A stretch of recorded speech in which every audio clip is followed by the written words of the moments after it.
আমি আগে থেকেই জানতাম আমি তোমারে কোনো দিনও পাবো না।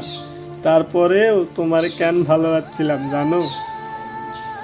তোমার মায়ায় পড়ে গেছিলাম, আর মায়া জিনিসটা এতটা খারাপ যে কারো প্রতি একবার যদি মায়া লেগে যায় তাকে ভোলা তার নিজের পক্ষেও হয়তো সম্ভব না। যতদিন পর্যন্ত আমি এই দুনিয়াতে থাকবো ততদিন পর্যন্ত তোমার স্মৃতিগুলো আর তোমার পুরনো কথাগুলো আমাকে হয়তো ধুকে ধুকে মারবে। তথাপিও এটা ভেবে আমি মনকে সান্ত্বনা দেব যে আমি তোমাকে ভালোবেসেছিলাম, আর একটা সময় ছিল যখন তুমিও আমাকে ভালোবেসেছিলে। আমার জীবনটা পার করে দেওয়ার জন্য তোমার ওই স্মৃতিগুলোই আমার জন্য যথেষ্ট।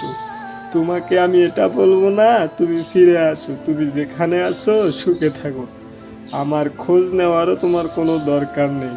আর তোমাকে যে আমি পাবো না সেটা তো আমি আগে থেকেই জানতাম, তারপরেও ভালোবেসেছিলাম কারণ আমি তোমার মায়া পড়ে গেছিলাম। আর হয়তো যতদিন পর্যন্ত আমি এই দুনিয়াতে বেঁচে থাকবো ততদিন পর্যন্ত হয়তো আমি তোমার মায়া থেকে উঠে দাঁড়াতে পারবো না। হয়তো মরে যাওয়ার পর আর হয়তো এই মায়া থাকবে না, কিন্তু যতদিন বেঁচে থাকবো এটা মনে রেখো, দুনিয়াতে আর কেউ থাকুক না থাকুক তোমার মায়ায় পাগল হওয়া একজন লোক দুনিয়াতে আজও আছে।